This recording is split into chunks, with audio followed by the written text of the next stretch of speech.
ಅಲ್ಲಿ ಅಧಿಕಾರಿಯಾಗಿ ಬರ್ತಾನೆ ಆ ಕಮಿಸ್ಟ ಫ್ಯಾಕ್ಟರಿಯಲ್ಲಿ, ಆ ಮ್ಯಾನೇಜರ್ ಬರ್ತಾನೆ ಅಲ್ಲಿ. ಅವ ಪ್ರಾಮಾಣಿಕವಾಗಿ ಅಂತಂದ್ರೆ ಖರೆ ತಂದೆ ತಾಯಿ ಹುಟ್ಟಿದಾವಿದ್ರ ಅವ ಚಿಂತೆ ಮಾಡ್ತಾನೆ. ನಾವಿಲ್ಲಿ ಕೋಟಿ ಕೋಟಿ ಕಳಿಸ್ಕೊತಂದು ನಡೆದೀವಿ ಕೆಮಿಕಲ್ ಫ್ಯಾಕ್ಟ್ರಿ ಹಾಕಿ, ಇವ್ರ ಜೀವ ತಗೋತಾ ಇದ್ದೀವಿ ನಾವು, ಇವ್ರಿಗೆ ಏನಾದ್ರೂ ಪರಿಹಾರ ಕೊಡಬೇಕು ಇವ್ರಿಗೆ ಅಂತ ಹೇಳಿ ಅವ ವಿಚಾರ ಮಾಡ್ತಾನಮ್ಮ.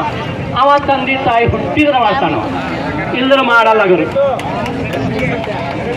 ಮತ್ತು ಇನ್ನು ಅನೇಕರು ಸಹಿತ ಅದ್ರ ಬಗ್ಗೆ ವಿಚಾರ ಮಾಡೋದೇ ಇಲ್ಲ, ಅವ್ರಿಗೆ ಪುರ್ಸತ್ತೆ ಇಲ್ಲ.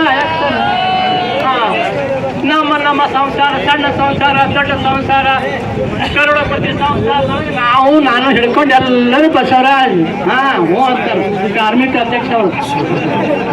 ನಾವೆಲ್ಲ ಏನ್ ಮಾಡತ್ತೀವಿ, ನಾವು ಒಳಗೆ ಮಗ್ನಾಗಿದ್ದೀವಿ ನಾವು. ಆ ವನವಾಸ ಸಾಕು ಆಯ್ತು, ಮುಖ್ಯವರಿಗೆ ಸಾಕಾಯ್ತು, ಗಾಂಧಿ ಮುಖ್ಯವರಿಗೆ.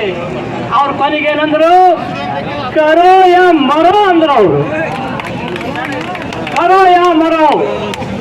ನಾವು ಗಾಂಧೀಜಿ ಬರೀ ಅಹಿಂಸೆ ಒಂದು ಗಲ್ಲದ ಮೇಲೆ ಹೊಡೆದ್ರೆ ಇನ್ನೊಂದು ಹೊಡಿವಿ ಅಂತ ಹೇಳಿದವ್ರೆ ಗಾಂಧಿ ಅಂತ ಹೇಳ್ಕೊತ ಓಡಾಡ್ತೀವಿ. ಅಲ್ಲ, ಕೊನೆಗೆ ಹೇಳಿದ್ದವರು ಯು ಆರ್ ಡೈ ಕರೋ ಯಾ ಮರೋ, आजादी हासिल करने तक लड़ना चाहिए, लड़ाई बंद नहीं होना चाहिए. ಗಾಂಧೀಜಿ ಅವರು ಕೊಟ್ಟಿದ್ದಾರೆ.